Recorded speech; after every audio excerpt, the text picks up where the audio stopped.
Ikaw lamang, O Hesukristo, ang kataas-taasan, kasama ng Espiritu Santo, sa kadakilaan ng Diyos Ama.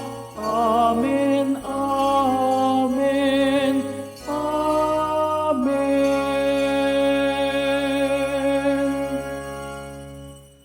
Manalangin tayo. Ama naming makapangyarihan, lagi mong dinaragdagan ang mga supling ng iyong sambayanan. Ipagkaloob mong ang tinanggap nila sa pananampalataya ay laging pakinabangan nila sa pagdiriwang ng banal na salo-salo sa pamamagitan ni Hesukristo, kasama ng Espiritu Santo, magpa sa walang hanggan. Amen. Magsiupo muna ang lahat. Pagbasa mula sa mga gawa ng mga apostol. Noong araw ng Pentecostes, tumayo si Pedro at ang 11 apostol at nagsalita ng malakas. Mga kababayan at mga naninirahan sa Jerusalem, pakinggan ninyong mabuti ang aking sasabihin. Mga Israelita, pakinggan ninyo ito. Si Jesus na taga Nazaret ay sinugo ng Diyos. Pinatutunayan ito ng mga himala, mga kababalaghan, at mga tandang ginawa ng Diyos sa pamamagitan niya. Alam ninyo ito sapagkat lahat ay naganap sa gitna ninyo.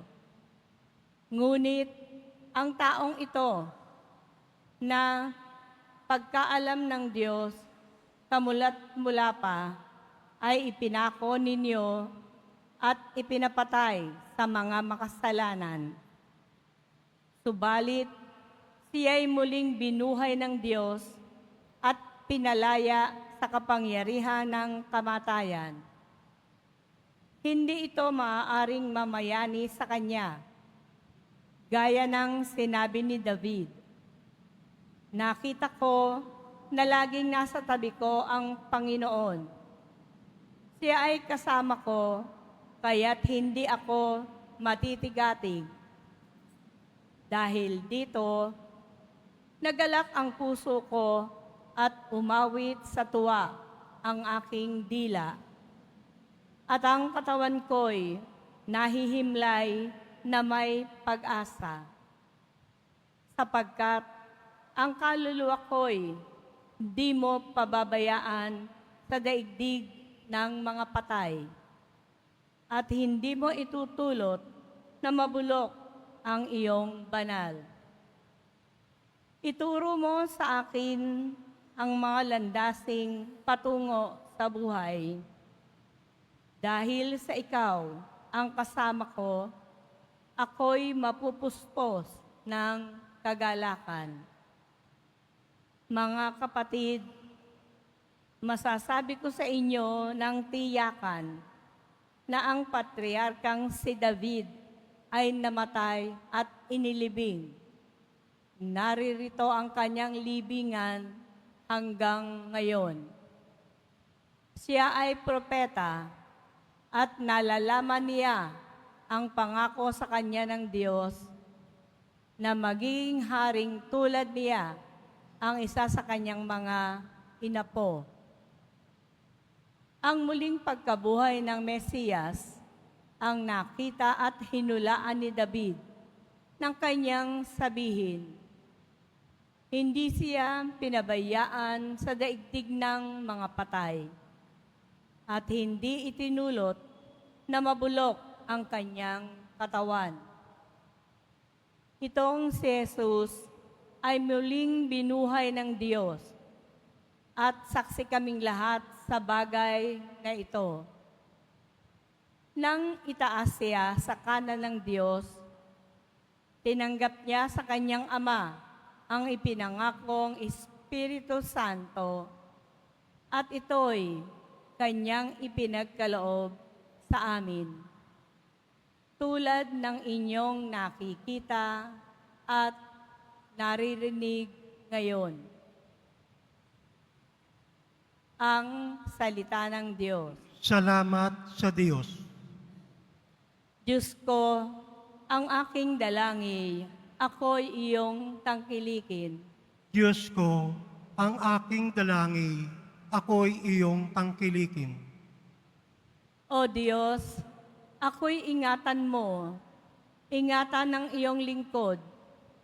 Ang hangad ko ay maligtas, kaya sa iyo dumudulog. Ikaw, aking Panginoon, ang wika ko sa aking Diyos. Kabutihang tinanggap ko ay ikaw ang nagkaloob. Ikaw lamang, o poon ko, ang lahat sa aking buhay. Ako'y iyong tinutugon sa lahat kong kailangan. Diyos ko, ang aking dalangin, ako'y iyong tangkilikin.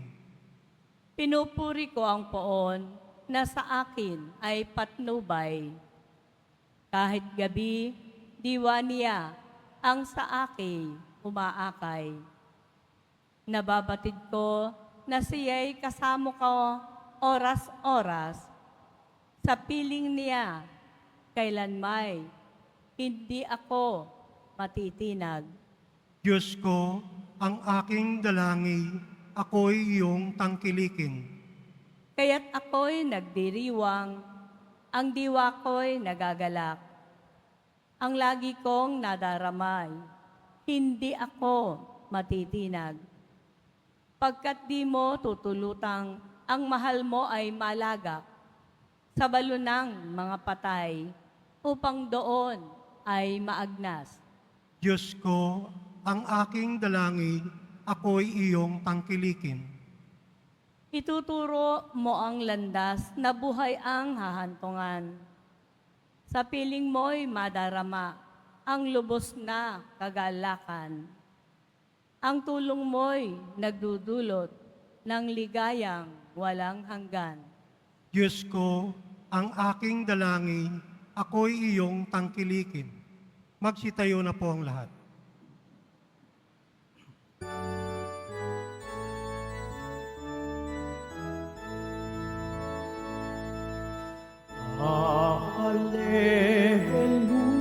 Hallelujah, Hallelujah,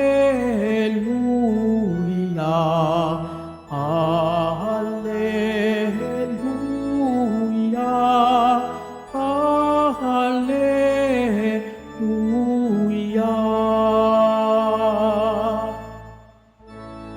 Araw ngayong gawa ng Diyos, magdiwang tayo ng lubos, purihin ang manunubos. Hallelujah, Hallelujah,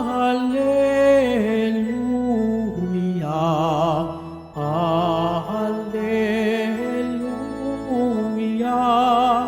Hallelujah.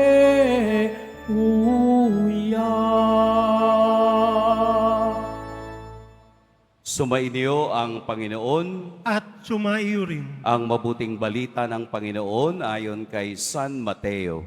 papuri sa iyo, Panginoon. Noong panahong iyon, dali-daling umalis ang mga babae ng libingan. Pinagharian sila ng magkahalong takot at galak, at patakbong nagpunta sa mga alagad upang ibalita ang nangyari. Ngunit sinalubong sila ni Jesus at binati, at lumapit sila. Niyakap ang kaniyang paa at sinamba siya. Sinabi sa kanila ni Jesus, "Huwag kayong matakot. Humayo kayo at sabihin sa mga kapatid ko na pumunta sila sa Galilea at makikita nila ako roon." Pagkaalis ng mga babae, pumunta naman sa lungsod ang ilan sa mga kawal na nagbabantay sa libingan at ibinalita sa mga punong saserdote ang lahat ng nangyari. Nagtipon-tipon ang mga ito at matapos makipagpulong sa matatanda ng bayan, sinuhulan ng malaki ang mga kawal at inutusan sila ng ganito ang ipamalita. Samantalang natutulog kami kagabi, naparito ang kaniyang mga alagad at ninakaw ang bangkay. Sabi pa nila, huwag kayong mag-alala, makararating man ito sa gobernador, kami ang bahala. Tinanggap ng mga bantay ang salapi at ginawa ang bilin sa kanila. Hanggang ngayon, ito pa rin ang sabi-sabi ng mga Hudyo. Mga kapatid, ang mabuting balita ng Panginoon. Pinupuri ka namin, Panginoong Heso Kristo. Magsiupo muna ang lahat.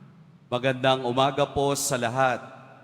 Atin pong purihin at dakilain ang ating Poong Jesus Nazareno. Ngayon po ang ikalawang araw ng 8 araw ng pagdiriwang ng Pasko ng Pagkabuhay. Ang tawag po natin dito ay Octave of Easter. Oktaba, octave, 8. 8 araw ng pagninilay. 8 araw ng pagbabalik natin sa kwento ng himala ng Diyos, sa kwento ng pag-ibig ng Diyos, sa kwento ng kapangyarihan ng Diyos, sa kwento ng kaniyang kaluwalhatian. Kaya 8 araw nating maririnig ang kwento ng pagkabuhay ni Jesus mula sa kamatayan upang tayo'y itawid mula rito sa kasamaan patungo sa kaligtasan. Kaya sa araw na ito, atin pong narinig ang bagong kwento tungkol sa kaniyang muling pagkabuhay. Ang ating ebanghelyo ay nahahati sa 2 bahagi. Ang unang bahagi ay ang karanasan ng mga babaeng sumunod sa kaniya at nagtungo doon sa libingan. At ang ikalawang bahagi ay tungkol naman sa mga kawal na nakipag-usap at nakipagkutsaba doon sa mga lider ng mga Pariseo at ng mga kawal upang ipalabas na si Jesus ay ninakaw at hindi muling nabuhay. Sa unang bahagi, ating makikita ang unang sinabi ni Jesus nang makita siya ng mga babae. Huwag kayong matakot. Do not be afraid. Dahil ang kausap nila ay ang Kristong nakasama nila nung siya ay naglalakad pa sa mga baybayin ng Galilea at sa mga bayang patungo ng Jerusalem. Maaaring magtanong tayo, bakit kaya mga babae? Hindi ba kayo, nasaan yung mga alagad? Bakit yung mga babae, yung matapang na pumunta doon sa libingan? Ang mga babaeng ito ay ang mga babaeng nagkaroon ng kaugnayan kay Jesus, kaugnayan ng pagbabagong buhay, kaugnayan ng paniniwala, at kaugnayan ng pagsaksi sa kaniyang kapangyarihan bilang Diyos. Kaya nung nakilala nila si Jesus, there was no turning back.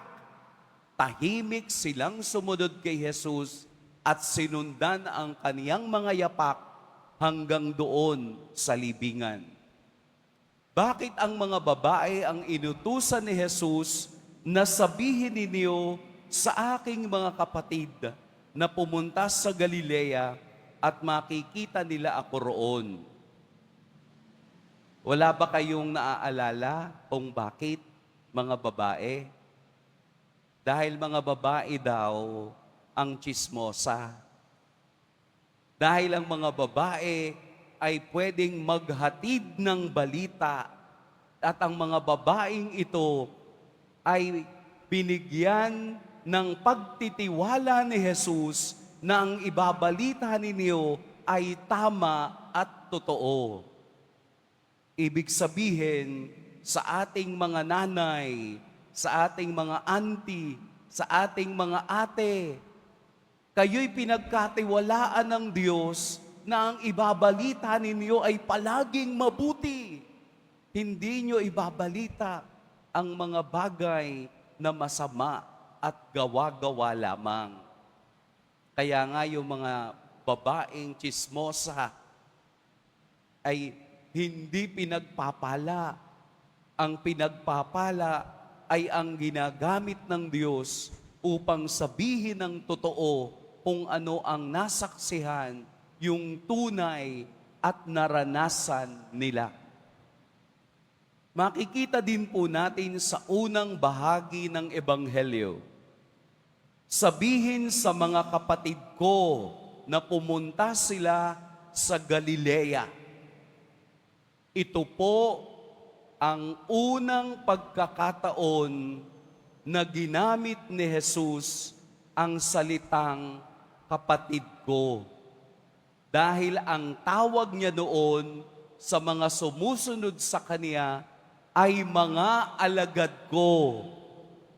Ngayon, kapatid ko, bakit kaya nagbago? Bakit nagkaroon ng ganitong pagkakataong sabihin ni Jesus? Sapagkat hindi na sila mga alagad lamang, kung hindi kapatid na niya, dahil sila'y naging saksi sa paghihirap, sa kamatayan, at muling pagkabuhay ni Jesus. Tayo'y nagiging kapatid ni Kristo kapag tayo'y kayakap at kasama sa Kaniyang misyon at sa Kaniyang mga banal na gawain. Tayo ay niyayakap ni Jesus bilang kapatid upang ipasa sa atin kung ano ang dapat nating maging misyon ngayon. Bakit sinabi niyang pumunta sila sa Galilea? Bakit sa Galilea? Pwede naman sa ibang lugar. Dahil sa Galilea, ang unang pagkakataon at lugar na tinawag ni Jesus ang kaniyang mga unang alagad. Tinawag niya doon si Pedro, si Juan at si Santiago habang sila'y nangingisda at tinawag niyang mamalakaya ng tao. Ibig sabihin po nito, kung saan tayo unang tinawag ng Diyos, doon niya tayo babalikan. Kung saan tayo binigyan ng biyaya ng Diyos, doon niya ipagpapatuloy ang kaniyang pagtawag at pagbibigay ng biyaya. Ibig sabihin, kung saan tayo nadapa, doon din tayo babangon ng mas malakas at may tiwala sa Diyos. Sa ikalawang bahagi, makikita natin ang kutsabaan ng mga kawal at ng mga pinunong saserdote. Nakita natin noong panahon pa noon, wala pang social media. Sila nang mga Hudyong ito ang gumawa ng kauna-unahang fake news. Sa pamamagitan ng salapi, sa pamamagitan ng pagbibigay ng suhol, ito ang sabihin ninyo na ninakaw nila si Kristo. Bakit kailangan ganun ang gawin nila? Dahil kung mababalitaan ng mga Roman Emperor na ito ay ninakaw, kamatayan ang magiging parusa sa lahat ng nagbabantay. Kaya upang sila'y hindi maparusahan, gumawa sila ng ganitong kwento at ang kwentong ito hanggang ngayon pinaniniwalaan ng mga Hudyo. Dahil ang tunay na magnanakaw ay gagawa ng kwento at gagawa ng issue upang sirain ang isang bahagi ng buhay. Pero 2,000 years ago, ang kwentong ito'y binibili pa rin at pinakikinggan pa rin ng ilan. Nakita nyo na kung ano ang epekto ng fake news sa buhay at pananampalataya ng tao.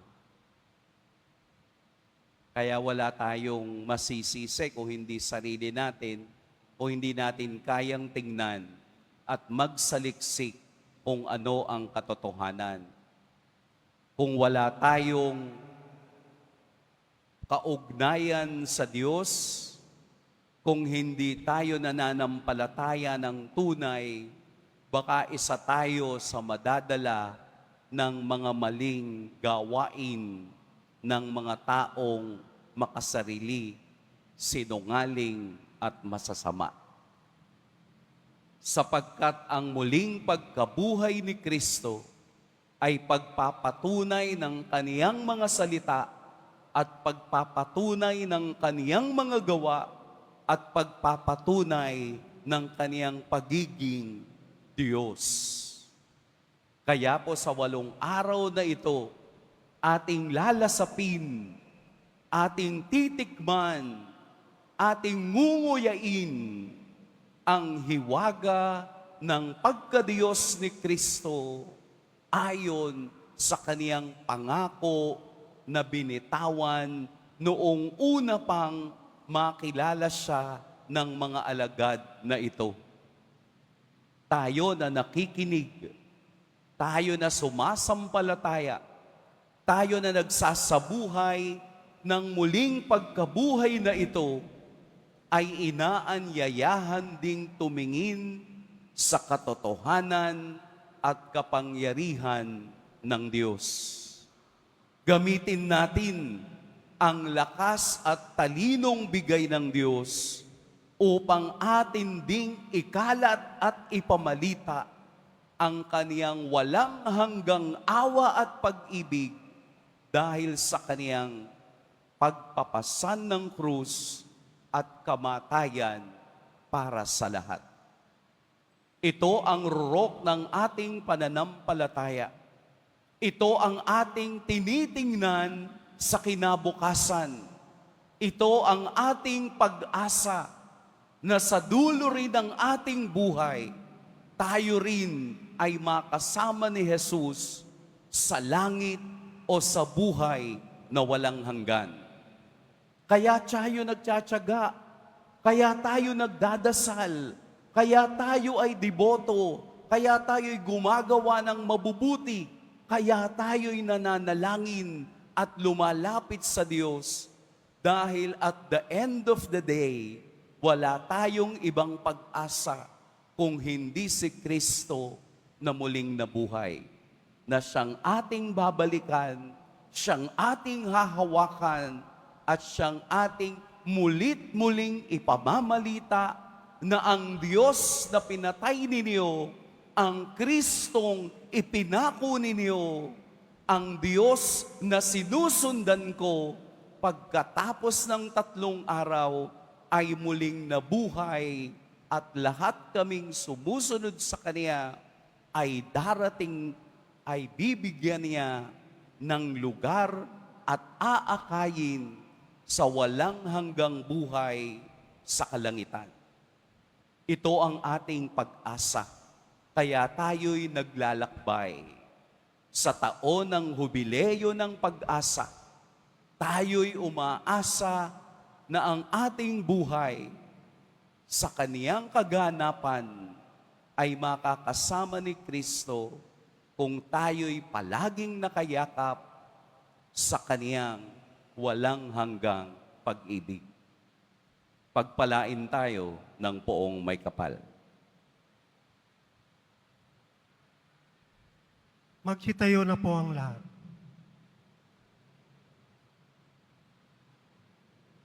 Minamahal kong mga kapatid, sa gitna ng ating kagalakan dahil nagtagumpay si Kristo sa kamatayan at siya ay niluwalhati, ilapit natin sa Diyos Ama ang ating mga pangangailangan. Diyos na nagtagumpay, pagpalain mo kami. Diyos na nagtagumpay, pagpalain mo kami. Ang simbahan naway magpanibago kay Kristong muling nabuhay at maghatid ng mensahe ng pag-asa at pag-ibig sa buong mundo. Manalangin tayo. Diyos na nagtagumpay, pagpalain mo kami. Ang mga pinuno ng pamahalaan naway hindi matakot mamuhay ayon sa katotohanan. Manalangin tayo. Diyos na nagtagumpay, pagpalain mo kami. Ang kapayapaan ng Panginoong muling nabuhay, naway manahan sa ating mga puso at sa ating mga tahanan at lumaganap sa buong mundo. Manalangin tayo. Diyos na nagtagumpay, pagpalain mo kami. Tayo bilang isang pamayanan, naway magbahagi sa lahat ng ating nakakadaupang palad ng masayang balita sa muling pagkabuhay. Manalangin tayo. Diyos na nagtagumpay, pagpalain mo kami. Ang mga mananampalatayang namayapa sa kanilang pagkamatay na kasama si Kristo, naway makabahagi sila sa kanyang kalwalhatian. Manalangin tayo. Diyos na nagtagumpay, pagpalain mo kami. Diyos na aming Ama, idinadalangin namin na ang kagalakan ng Pasko ng muling pagkabuhay ay tumimunawa sa aming mga isip at puso. Hinihiling namin ito sa pamamagitan ni Kristo na aming Panginoon. Amen. Magsiupo muna ang lahat.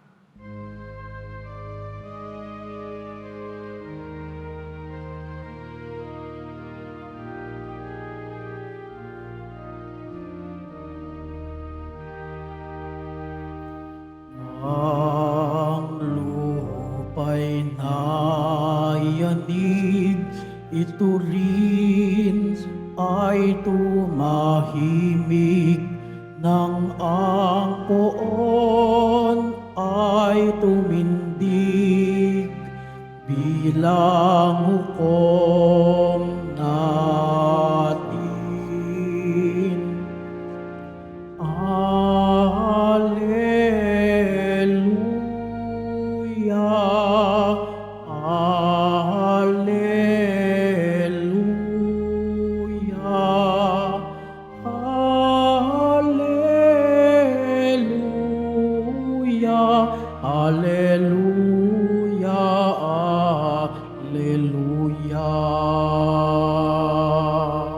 Magsitayo na po ang lahat. Manalangin kayo mga kapatid upang ang paghahain natin ay kalugdan ng Diyos Amang makapangyarihan. Tanggapin nawa ng Panginoon itong paghain sa iyong mga kamay, sa kapurihan niya at karangalan, sa ating kapakinabangan at sa buong sambayanan niyang banal. Ama naming lumikha, tunghayan mo ang mga alay ng iyong sambayanan upang ang iyong binigyan ng bagong buhay sa pagsampalataya sa iyong ngalan at magpakadalisay noong sila'y biniyagan ay mapakinabangan sa ligayang walang katapusan sa pamamagitan ni Hesukristo kasama ng Espiritu Santo magpa sa walang hanggan. Amen. Sumainyo ang Panginoon. At sumaiyo rin. Itaas sa Diyos ang inyong puso at diwa. Tinaas na namin sa Panginoon. Pasalamatan natin ang Panginoong ating Diyos. Marapat na siya ay pasalamatan. Ama naming makapangyarihan, tunay ngang marapat na ikaw ay aming pasalamatan. Lalo ngayong ipinagdiriwang ang paghahain ng Mesiyas, ang maamong tupa na tumubos sa aming lahat. Ang iyong anak na minamahal ay naghain ng sarili niyang buhay. Siya ang tupang maamong umako sa kaparusahan upang mapatawad ang kasalanan ng sanlibutan. Sa pagkamatay niya sa banal na krus, ang kamatayan namin ay kanyang nilupig. Sa pagkabuhay niya bilang manunubos, pag-asa at pagkabuhay ay aming nakamit. Kaya kaisa na mga anghel na nagsisiawit ng papuri sa iyo, nang walang humpay sa kalangitan, kami nagbubunyi sa iyong kadakilaan.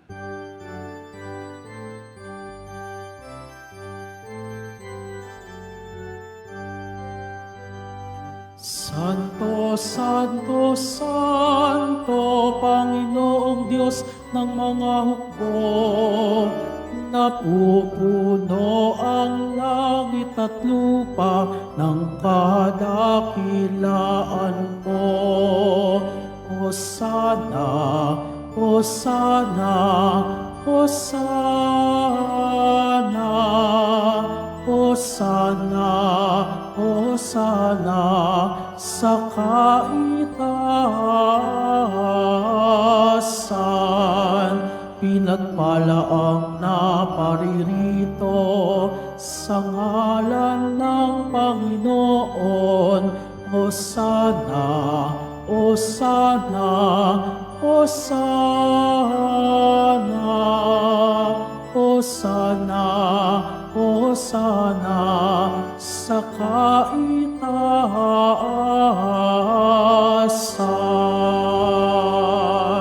Magsilod po ang lahat. Ama naming banal, ikaw ang bukal ng tanang kabanalan. Kaya't sa pamamagitan ng iyong Espiritu, gawin mong banal ang kaloob na ito upang para sa amin maging katawan at dugo ng aming Panginoong Heso Kristo. Bago niya pinagtiis ang kusang loob na maging handog, hinawakan niyang tinapay, pinasalamatan kaniya, pinaghati-hati niya iyon, iniabot sa kaniyang mga alagad at sinabi, tanggapin ninyong lahat ito at kanin. Ito ang aking katawan na ihahandog para sa inyo.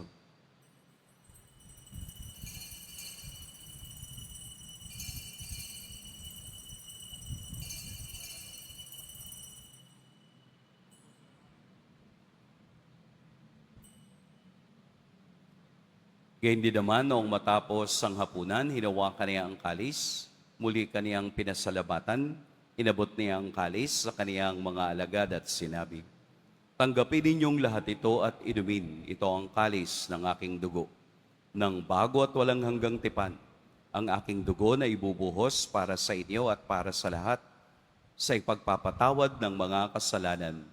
Gawin ninyo ito sa pag-alala sa akin.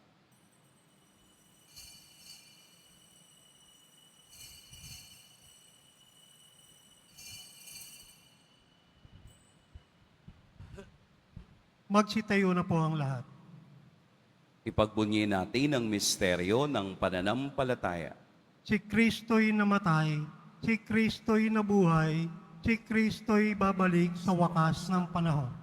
Ama, ginagawa namin ngayon ang pag-alala sa pagkamatay at muling pagkabuhay ng iyong anak. Kaya't iniaalay namin sa iyo ang tinapay na nagbibigay buhay at ang kalis na nagkakaloob ng kaligtasan.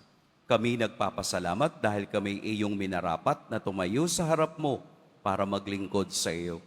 Isinasamo namin kaming magsasalo-salo sa katawan at dugo ni Kristo ay mabuklod sa pagkakaisa sa pamamagitan ng Espiritu Santo. Ama, lingapin mo iyong simbahang laganap sa buong daigdig. Puspusin mo kami sa pag-ibig kay San Francisco na aming Papa at ni Jose na aming Obispo at ng Tanang Kaparian. Alalahanin mo rin ang mga kapatid naming nahimlay nang may pag-asang sila'y muling mabubuhay, gayon din ang lahat ng mga pumanaw. Kaawaan mo sila at patuloyin sa iyong kaliwanagan.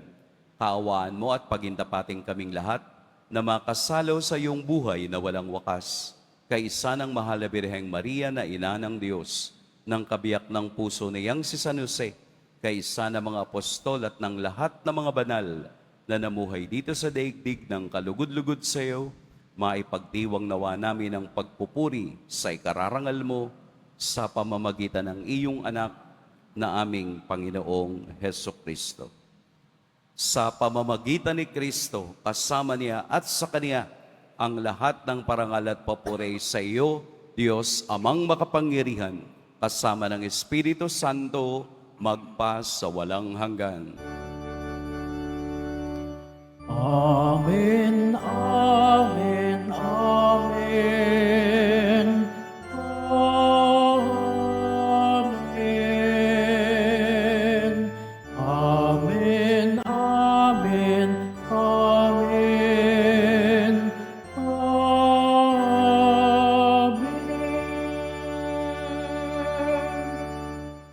sa tagubilin ng nakagagaling na utos at sa turo ni Jesus na Panginoon natin at Diyos, ipahayag natin ng lakas loob. Ama namin, Sumasalangit ka, sambahin ang ngalan mo, mapasa amin ang kaharian mo, sundin ang loob mo dito sa lupa para lang sa langit. Bigyan mo kami ngayon ng aming kakanin sa araw-araw at patawarin mo kami sa aming mga sala para na ang pagpapatawad namin sa nagkakasala sa amin. At huwag mo kami paintulot sa tukso at iadya mo kami sa lahat ng masama. Hinihiling namin kami iadya sa lahat ng masama. Pagkalooban ng kapayapaan araw-araw, iligtas sa kasalanan at ilayo sa lahat ng kapahamakan. Samantalang aming pinananabikan ang dakilang araw ng pagpapahayag ng tagapagligtas naming si Heso Kristo. Sapagkat iyo ang kaharian at ang kapangyarihan at ang kapurihan magpakailanman. Amen. Panginoong Jesucristo, sinabi mo sa iyong mga apostol, kapayapaan ang iniiwan ko sa inyo, ang aking kapayapaan ang ibinibigay ko sa inyo. Tunghayan mo ang aming pananampalataya at huwag ang aming pagkakasala. Pagkalooban mo kami ng kapayapaan at pagkakaisa ayon sa iyong kalooban, kasama ng Espiritu Santo, magpa sa walang hanggan. Amen. Ang kapayapaan ng Panginoon naway laging sumainiyong lahat. At sumaiyo rin. Magbigayan kayo ng kapayapaan sa isa't isa.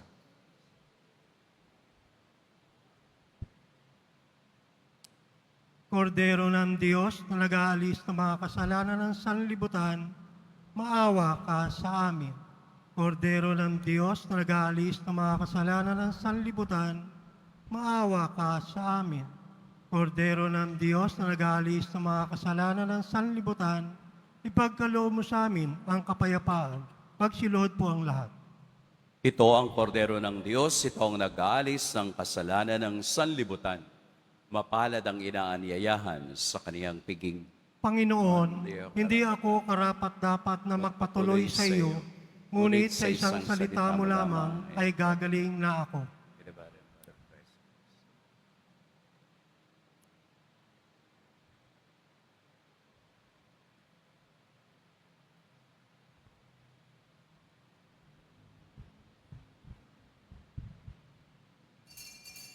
Para sa lahat ng tatanggap ng banal na komunyon, sasagot po tayo ng amen.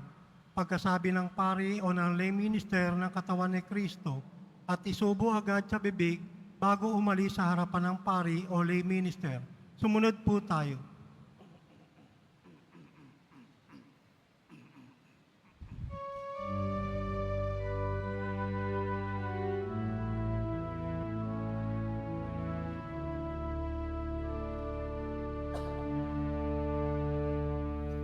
Alam kong buhay ang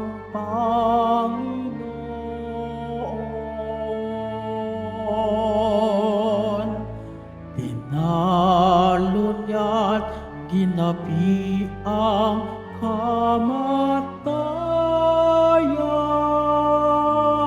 kamatayan.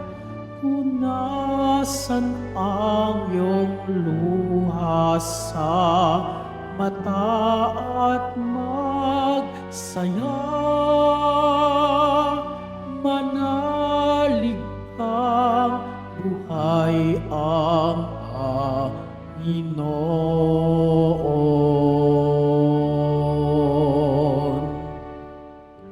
Ako ay nabuhay, hindi ka iiwan. Makakasama mo ako hanggang sa wakas. Alisin ang takot, dusa at iyong lumbay. Puso mo'y iyong itiwasay. Alam kong buhay ang Panginoon.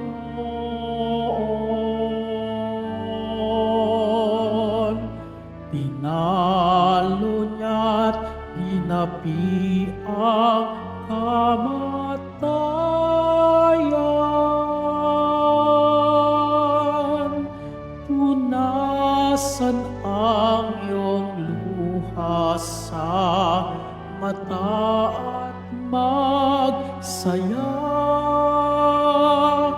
manalig kang buhay ang Panginoon.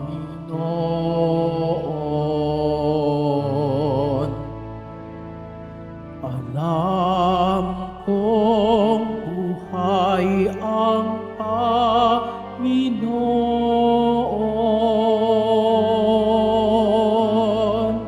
Inalo niya't ginapi ang kamatayan. Punasan ang iyong luha sa mata at magsaya. Manalig kang buhay ang Panginoon.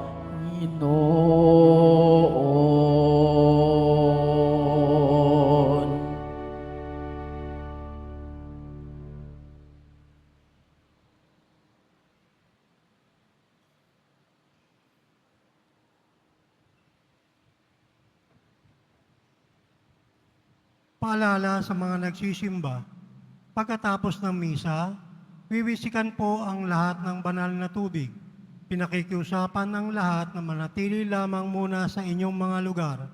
Tanging sa Quezon Boulevard o sa Plaza San Juan lamang ang labasan ng lahat. Sumunod po tayo. Maraming salamat po sa inyong pagdalaw at pagsisimba sa Basilica Menor, Pambansang Dambana ni Jesus Nazareno. Magsitayo na po ang lahat.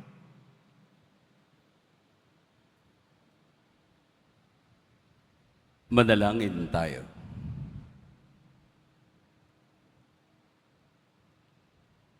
Ama naming mapagmahal, naway masaganang pakinabangan ang piging ng pagkabuhay upang sa pagtahak sa landas ng kaligtasan, kami maging marapat sa iyong mga pagpapalang bigay sa pamamagitan ni Hesukristo, kasama ng Espiritu Santo, magpas sa walang hanggan.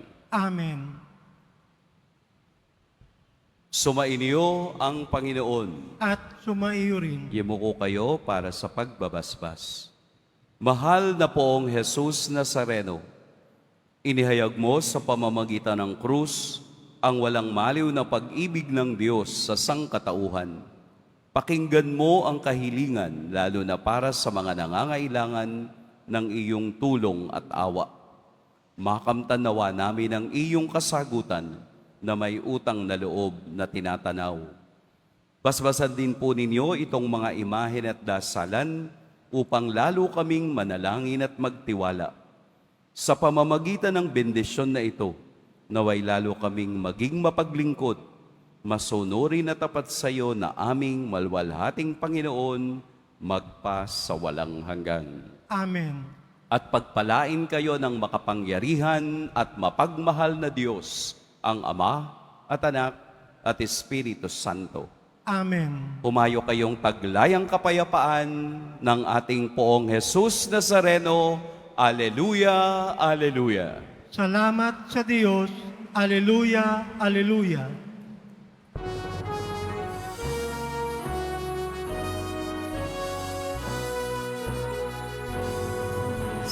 Padre Jesus Nazareno, sinasamba ka namin.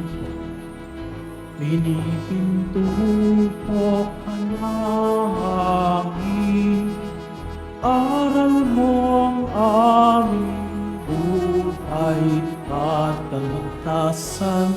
Nuestro Padre Jesus Nazareno, iligtas mo kami sa kasalanan. Ang krus mong kinamatayan ay sagisag ng aming kaligtasan.